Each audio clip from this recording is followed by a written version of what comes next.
आज कक्षा 11th का हम लोग चर्चा करेंगे जीव विज्ञान। और हमारा जो टॉपिक होगा उसमें हम लोग चर्चा करेंगे परासरण और परासरण के प्रकार।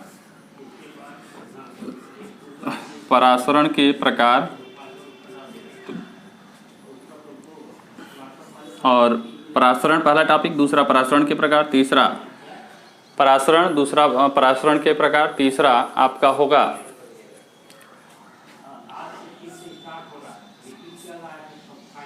स्फीतिदाब, चौथा स्फीतिदाब, और चौथा जो होगा आपका भित्तिदाब।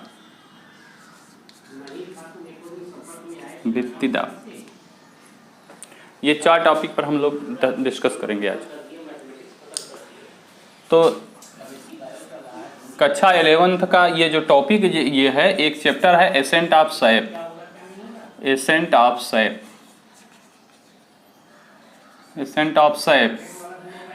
रसारोहण इसको कहते हैं, रसारोहण।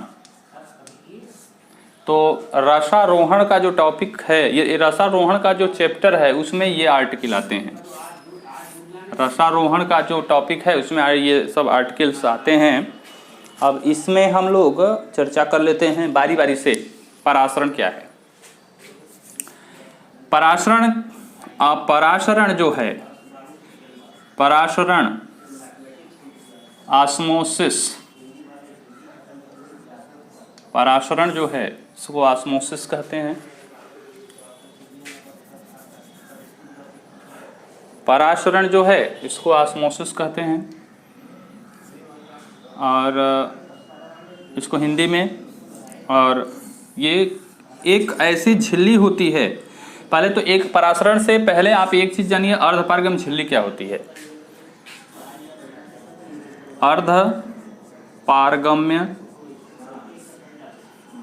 अर्धपारगम झिल्ली, semi permeable membrane. Semi permeable membrane क्या है? अर्धपारगम झिल्ली, सेमी परमिएबल मेम्ब्रेन। तो अर्धपारगम झिल्ली होती क्या है, सबसे पहले हम लोग ये जान लेंगे। अर्धपारगम झिल्ली, तो अर्धपारगम झिल्ली होती क्या है? अर्धपारगम ऐसी झिल्ली होती है, सेमी परमिएबल मेम्ब्रेन ऐसी झिल्ली होती है जिसमें से केवल विलायक के कण गति करते हैं। अर्धपारगम झिल्ली कहलाती है। सेमी परमिएबल मेम्ब्रेन ऐसी झिल्ली होती है जिसमें से केवल विलायक के कण आर पार या गमन कर सकते हैं। ऐसी झिल्ली को सेमी परमिएबल मेम्ब्रेन कहते हैं, अर्धपारगम झिल्ली कहते हैं। अब अर्धपारगम झिल्ली यहाँ पर 2 विलयन है, जिसमें से एक आपका तनु विलयन है, और एक सांद्र विलयन, और ये आपका तनु विलयन और सांद्र विलयन। तो अर्धपारगम झिल्ली जो है यहाँ पर बीच में लगा दिया गया है, एक तनु विलयन और एक सांद्र विलयन के बीच में। अर्धपारगम्य झिल्ली। तो यहाँ पर विलायक का जो कण है तनु विलयन से अर्धपारगम्य झिल्ली से होकर किधर जाएगा? सांद्र विलयन की ओर जाएगा।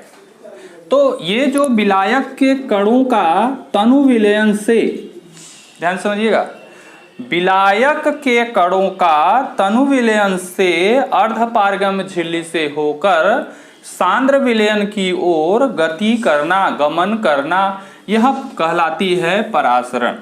एक बार फिर से देख लीजिए, अर्धपारगम झिल्ली किसे कहते हैं? ऐसी झिल्ली जिसमें से केवल विलायक के कण गमन कर सकते हैं। ऐसी झिल्ली को अर्धपारगम झिल्ली कहते हैं। अर्धपारगम झिल्ली का सबसे अच्छा उदाहरण है अंडे की झिल्ली, बकरे का आशय, तो ये सब अर्धपारगम, सेल मेम्ब्रेन, तो ये सब अर्धपारगम झिल्ली के उदाहरण हैं।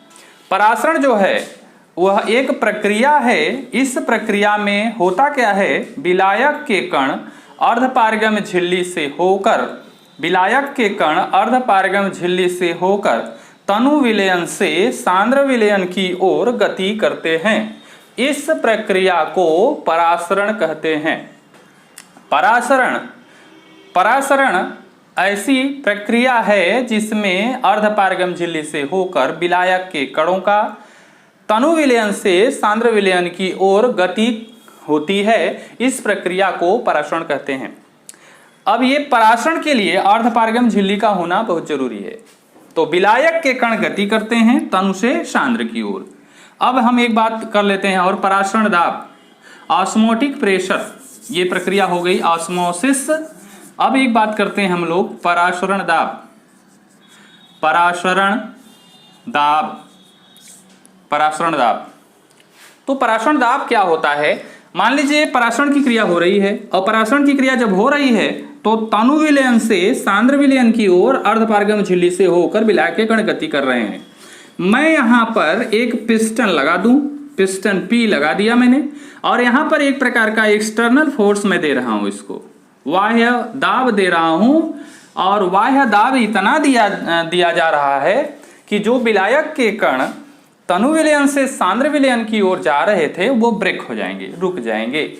यानी कुल मिला के कहने का मतलब ये हुआ कि विलायक के कणों का तनु विलयन से सांद्र विलयन की ओर गति जो कर रहे थे, अगर बाह्य प्रेशर लगाने से ये विलायक के कण की जो गति है, गमन है, आदान प्रदान है, वो रुक जाती है। इस प्रक्रिया को क्या कहते हैं हम? परासरण दाब। इस प्रक्रिया को परासरण दाब कहते हैं। जितना बाह्य फोर्स लगाया जाता है, जितना बाह्य बल लगाया जाता है, उसको हम परासरण दाब कहते हैं। तो एक लाइन की परिभाषा परासरण की अगर हम बात करें, परासरण दाब की अगर बात करें हम, तो वह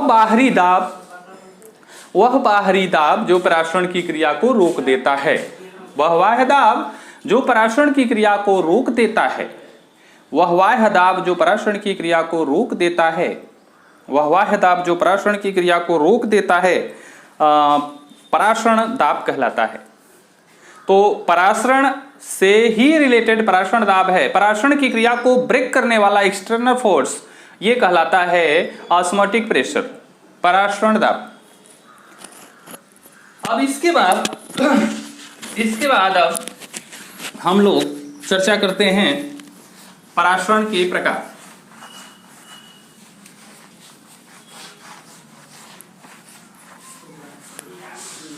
परासरण के प्रकार,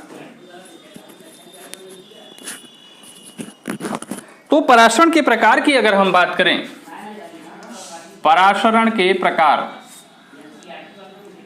परासरण के प्रकार, परासरण के प्रकार, तो परासरण के प्रकार की अगर बात करें तो परासरण मुख्य रूप से दो प्रकार का होता है। एक होता है अंतः परासरण, दूसरा होता है बाह्य परासरण।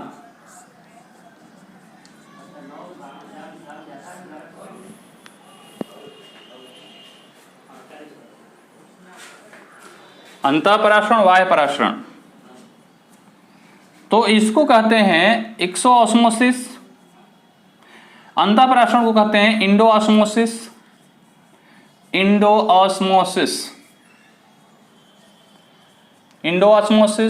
और इसको कहते हैं एक्सोऑस्मोसिस।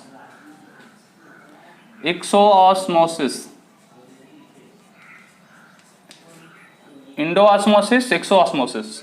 अंतः परासरण, बाह्य परासरण, तो परासरण की ही यह प्रक्रिया है। तो परासरण की प्रक्रिया में हम लोग देखेंगे जिसमें से अर्धपारगम झिल्ली से होकर, अंतः परासरण ऐसी प्रक्रिया है कि जल का कोशिका द्रव्य में प्रवेश करना, जल का कोशिका द्रव्य में अर्धपारगम झिल्ली से होकर कोशिका द्रव्य में प्रवेश करना अंतः परासरण कहलाता है। फिर से एक बार ध्यान से परिभाषा, अंतः परासरण की अर्धपारगम झिल्ली से होकर विलायक के कणों का कोशिका द्रव्य में प्रवेश करना यह कहलाता है अंतःपरासरण। जैसे चने का फूलना, चने का फूल जाना, चने का फूल जाना। जैसे एग्जाम्पल की बात करें, हम पानी में अगर चना को आप रख दे रहे हैं तो चना पानी को अवशोषित करके वह फूल जाता है। इस प्रक्रिया को हम लोग अंतःपरासरण कहते हैं। वाह्य परासरण की अगर बात करें तो वाह्य परासरण की बात करें, अर्धपारगम्य झिल्ली से विलायक के कणों का कोशिका द्रव्य से बाहर जाना। फिर से सुनिए, वाह्य परासरण में अर्धपारगम्य झिल्ली से होकर विलायक के कणों का कोशिका द्रव्य से बाहर जाना वाह्य परासरण कहलाता है। वाह्य परासरण में जैसे मैं अगर बात करूं किस अंगूर का पिचकना, अंगूर का पिचकना, अंगूर का पिचकना। अब अंगूर पिचकेगा कैसे? अंगूर के पिचकने की अगर हम बात करें, अंगूर के अगर पिचकने की बात करें तो अंगूर जो है वो पिचकेगा कैसे? अंगूर को अपेक्षाकृत गाढ़े घोल में अगर रख दे रहे हैं हम, हाइपरटोनिक सॉल्यूशन में अगर रख दे रहे हैं, जितना गाढ़ा घोल अंगूर का है यानी अंगूर के रस का है, अब उससे अधिक गाढ़े घोल में अगर रखेंगे हम लोग तो अंगूर का जो सेमी परमेएबल मेम्ब्रेन है, अंगूर के अंदर पतला घोल है और जिस हम विलयन में रखे हैं वो अपेक्षाकृत गाढ़ा घोल है। और अपेक्षाकृत गाढ़ा यदि घोल है तो विलायक के कण अर्धपारगम्य झिल्ली से यानी सेमी परमेएबल मेम्ब्रेन से होके आएंगे विलयन में, और विलयन में आएगा इसका मतलब अंगूर पिचक जाएगा। तो अंगूर का पिचकना वाह्य परासरण कहलाता है, एक्सोऑस्मोसिस कहलाता है। तो कुल मिला के कहने का मतलब ये हुआ, इंडोऑस्मोसिस में चने का फूलना इसका मतलब डेफिनेशन हुआ अर्धपारगम्य झिल्ली से होकर विलायक के कणों का कोशिका द्रव्य में प्रवेश करना, ये कहलाएगा आपका इंडोऑस्मोसिस। एक्सोऑस्मोसिस में अंगूर का पिचकना, अंगूर को अपेक्षाकृत गाढ़े घोल में यदि रख रहे हैं तो सेमी परमेएबल मेम्ब्रेन से होकर विलायक के कण तनु विलयन से सांद्र विलयन की ओर आएंगे जिससे अंगूर पिचक जाएगा। तो इस तरह से हम लोग देखें परासरण, परासरण दाब के प्रकार। अब आगे हम लोग एक टॉपिक और है आपका भित्ति दाब और स्फीति दाब, wall pressure and turgor pressure. तो यहां पर देख लेते हैं हम लोग वॉल प्रेशर और टर्गर प्रेशर की बात करें तो वॉल प्रेशर इसको भित्ति दाब कहते हैं, भित्ति दाब एंड स्फीति दाब इसको कहते हैं टर्गर प्रेशर।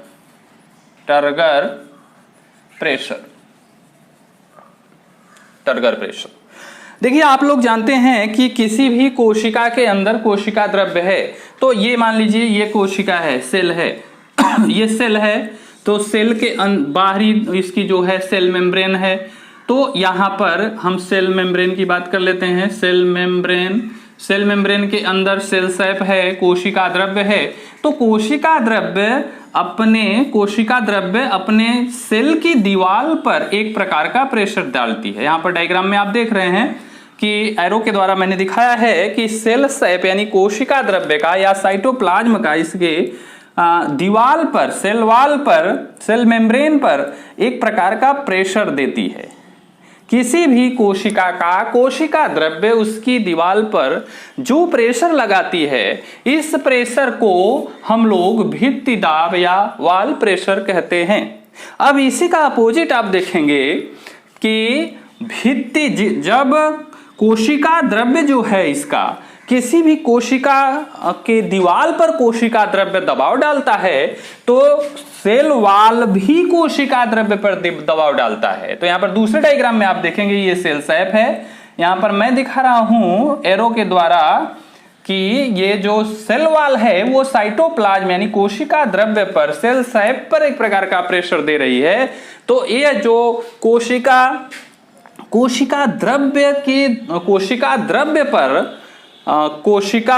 पर सेल वॉल के द्वारा एक प्रकार जो प्रेशर लग रहा है, इस प्रेशर को हम लोग स्फीति दाब या टर्गर प्रेशर कहते हैं। स्फीति दाब या टर्गर प्रेशर।